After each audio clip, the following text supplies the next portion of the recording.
Hello, this is the RPG Pundit, the final boss at Internet Shitlords. And today I'm going to talk to you about the new virtual tabletop. They just did a big presentation over at Wizards of the Coast where they exposed the new tabletop. They like to expose themselves over there. And they gave a lot of commentary on it. And supposedly we're going to answer a lot of questions. I think the whole thing was very, very curated. It was very clear that this was, very strictly controlled. And so the point was just to show off this new virtual tabletop. But the implications, oh, here comes Meatball. Look at that Meatball. What a Meatball. What are you doing, Meatball? Okay. All right. That's fine. You can be there. All right. I need to point out those books, but only later. Oh, what do you want? Some water? Get some water here. Don't knock over my phone, though. All right. Well, she's just going round and round. I don't know what she's up. Okay, now she's going away, I think. Maybe. No, maybe not. All right, let's get back to it. I'm just going to ignore Meatball for the moment. What I was saying is that one thing that became very clear out of this presentation, oh yeah, she's having some water, out of this presentation was that their emphasis from here forward, and I mean Wizards of the Coast and therefore Hasbro, the emphasis is entirely on the virtual tabletop. It seems pretty likely to me, based on the stuff that they were showing, that they're going to have a fairly pricey monthly cost, the cost of getting to do D&D in the current year edition, and then a whole bunch of add-ons and things that are going to cost extra, right? So if you're the DM and you want to lay out a map in the VTT, you're probably, you might have a few free options, but if you want any cooler stuff or any different stuff, you're going to have to buy more with special purchases and all of that, right? So the whole point again is, this isn't a surprise. Cynthia Williams said it, monetizing the brand. And the way to monetize the brand is to make everyone play online and then charge them for everything they do online, right? That's going to be the model. And the funny thing is that of course that wouldn't necessarily be a bad thing. It's like, okay, well now all the 5th edition people are going to leave and they're just going to play online from now on, and it'll be like they're two separate hobbies. And I would respond, your terms are acceptable. Yes, that is fine with me, right? That's I think what would be the ideal situation, right? Is that if it became essentially the D&D that Hasbro manages is no longer a tabletop role-playing game. It's a virtual tabletop role-playing game, which is a different thing from a regular role-playing game, the same way that a computer role-playing game is different from a tabletop role-playing game. So if that happens, they could very well just become two separate hobbies, and that would be perfect, because then we wouldn't have to deal with these idiots anymore. However, this is not, I think, going to be quite that simple. And the key to this is our old friend, pretend Asian expert Daniel Kwan, who did a thread on Twitter, and he was extremely upset with this presentation. Daniel Kwan, I will remind you guys, is a game designer who managed to get Hasbro to put warning labels on every single TSR product as being, evil and dangerous and triggering and problematic, right? And specifically, it was because of his complaints about the Oriental Adventures books, which he said were a product of white supremacy, and that only an Asian person could create a proper Asian setting, and that this product was highly offensive. And then later he got the chance, I think it was in the Candlekeep Mysteries or something like that, one of the more recent books, he published an adventure that was a Chinese-themed adventure, and it was basically exactly like the adventures in Oriental Adventures. It was based not off of any kind of deep lore. It was based off of him being a Canadian-born Chinese-Canadian who might not even speak Mandarin, we're not sure, and who was going off of what he knew, really, which was kung fu movies. It was very much based on kung fu movies, exactly like Gary Gygax was based on kung fu movies. Just there were less of them at the time, right? So this guy is ridiculous, but he would claim that his product, completely derivative and shallow, is correctly Asian because he has the magic Asian blood. Anyway, that's Daniel Kwan, in case you had forgotten. I love to point this out, right? Because so far, I think, I don't know if you guys know of a product that deals with like actual China that is for a D&D compatible system, you could let me know. But as far as I know, it's the Sword and Caravan section on the Jin and Song dynasties is like the most accurate material on actual China that has ever been in a D&D book, as far as I know. There might be something else. I might be forgetting something. I don't want to make that an absolute claim yet. There might be some old product that was like based on meticulous research or on really authentic Chinese folklore. There might be some D20 product from the early 2000s. I don't know. It's possible. But what I do know is that the material in Sword and Caravan kicks the crap in terms of authenticity from Daniel Kwan and his magic blood.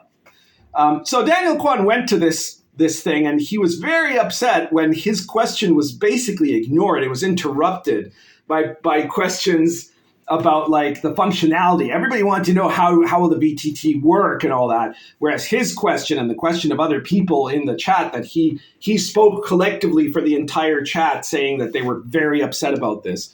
No evidence found of them having given him that authority, but he spoke for them all. His question was about how are minority voices going to be represented, and are there going to be careful moderators of the virtual tabletop, and are we going to have a focus on diversity in terms of the people who are in charge of controlling the tabletop? All these basically totalitarian fascist questions about racist segregation controls that you would typically expect from these intellectualoid monsters that now occupy the left. And they didn't want to answer those questions. Hasbro did not want to answer those questions.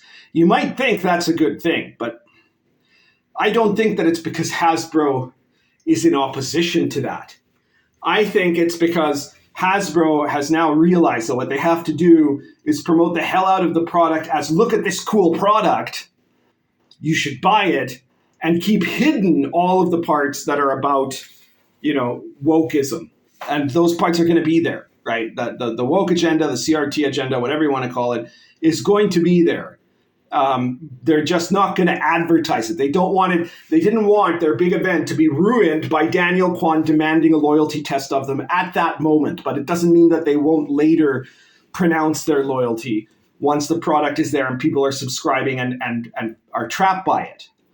And this is where it gets kind of tricky, because I think that in order for the virtual tabletop to succeed, they need to get people to come through and to come over, right? There's going to be a lot of tactics they're going to use for this. Probably some early adopter promotion where you'll pay less and then later they'll hike up the price. Freebies for people who join early, stuff like that. All the standard kind of marketing stuff.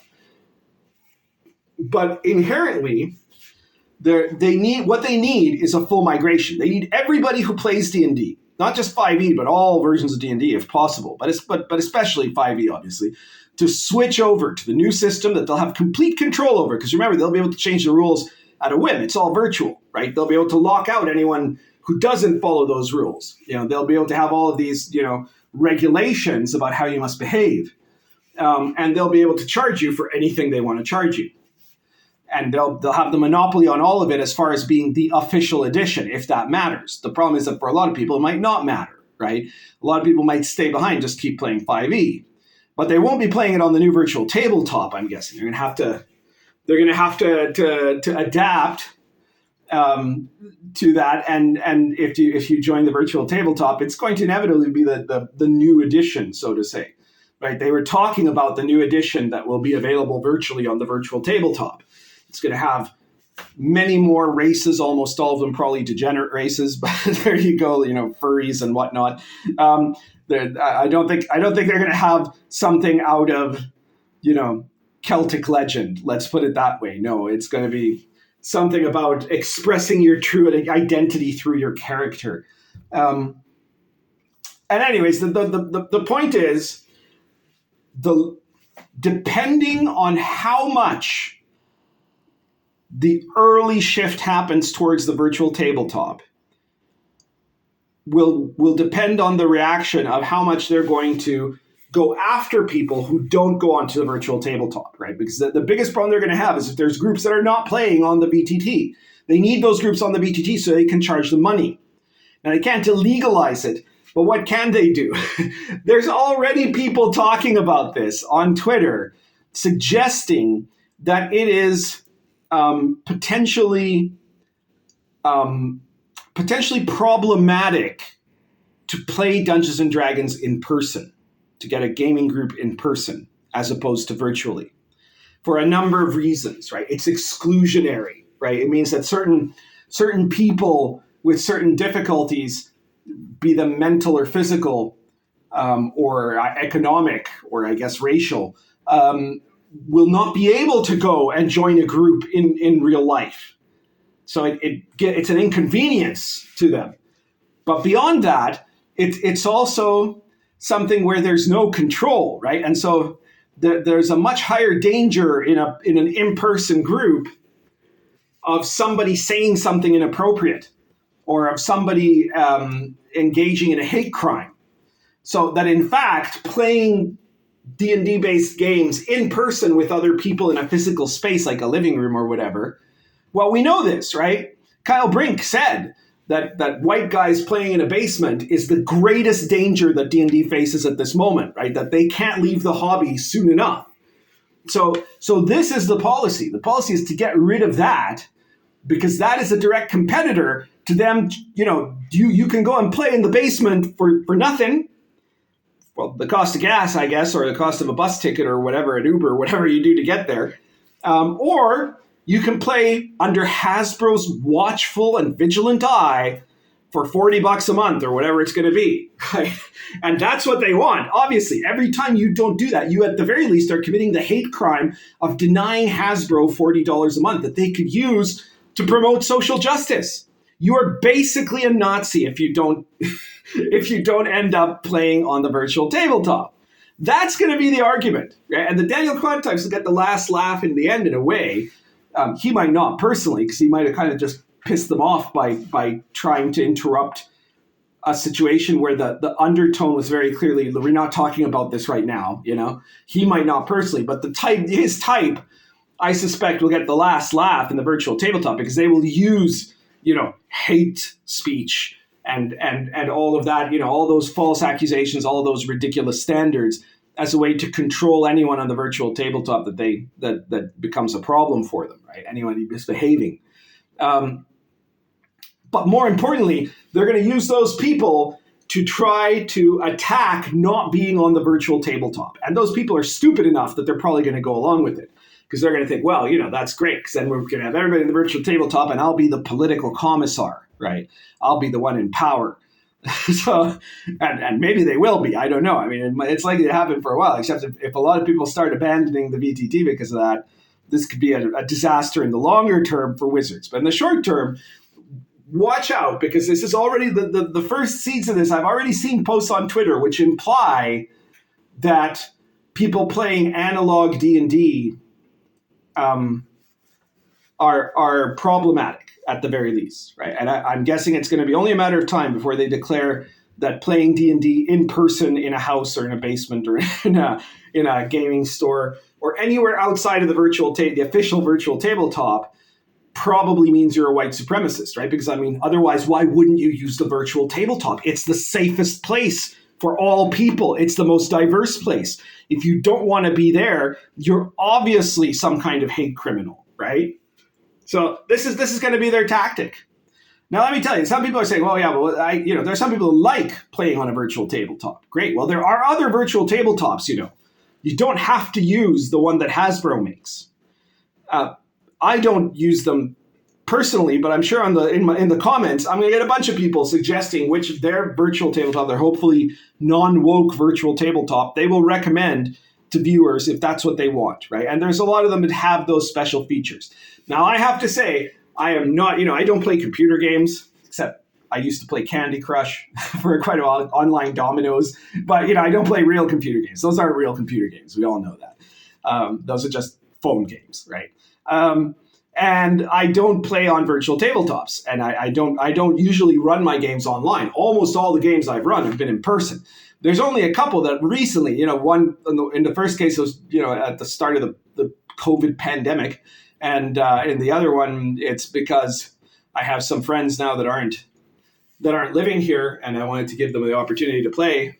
So the only two big campaigns I've ever run in a virtual setting is one for the Invisible College and one for Sword and Caravan, which is currently going on right now. But you know how we run it. Like, it's not a virtual tabletop. It's just online. We're just like on video there, the equivalent to Zooming. We don't use like Google Meetups or something. But it's like, some boomer thing where we're just on there and we're talking to each other, and each person will roll their own dice, right? We don't even have a dice roller because we're adults, nobody's going to fucking cheat, right? If they do, well, that's pretty infantile, but it also doesn't matter too much. The important thing is that that we're all there and we're interacting. And so it's almost like we're just sitting around the table. It's not quite as good. I would say the reason I play in person as opposed to online as a rule is because even in the most relaxed of online settings, there are things that get missed, right? There's parts, because if you're role playing, part of it is what is being said. Like if you've got it, let's say you're playing by audio, right? If you were just playing by audio, you could hear the DM giving his descriptions, but you wouldn't see the DM's face. You wouldn't see his gestures, right? You would miss something of the ambiance, the atmosphere of the group together, the egregore of the group. So playing virtually, even if you can see a person's face, you're still missing all those extra details. You can see the person talking, and you can hear him and the way he's talking, but there's subtleties that get missed there, right? So I'm not just saying, because you're all friends and you should hang out as friends together in person. No, not that. I mean, that's legitimate if you're playing with your friends. But even if you're playing with people that are just fellow gamers, there is a different experience and a different feeling from playing in person versus playing online, even in the best of circumstances.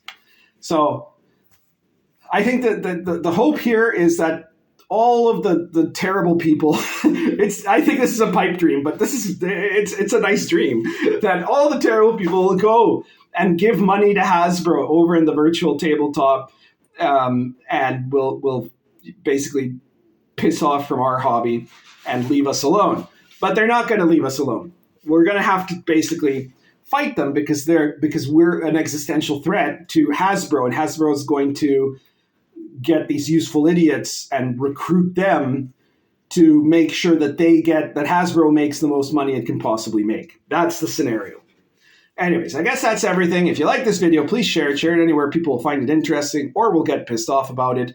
And if you want to support me, check out my products like the Invisible College. It's modern occult conspiracy RPG. Sword and Caravan is a setting for OSR play along the real Silk Road in the Middle Ages, or the brand new Gonzo Fantasy Companion, which I just did a video about. So check out my previous video to find out all the incredible stuff you've got there. You can play any of these characters, including the bear, right? There's everything in there. It's talking about, it's not a furry though, it's just a talking animal. So although there are also furries in the Gonzo Fantasy Companion. So you can even make one of the degenerate races if you want. We even have what are called the wimp races. So check them out. It's all in there.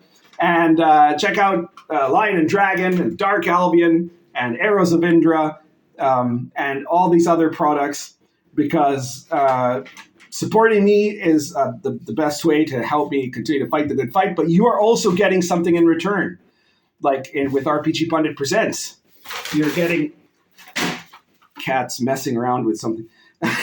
You're getting something in return. You are getting a product. In RPG Pundit Presents, you can pick up any of my PDFs. They're just like 99 cents to $4.99. But each of them will have something you can actually use in your games. All of it is about being able to actually play. There's no political agenda. It's about using the material and playing it in your games, whether it's in person, on Boomer Zoom equivalent, or even in a virtual tabletop. Though I'm guessing my products will be banned from Hasbro's virtual tabletop. But there you go. Check out the other virtual tabletops.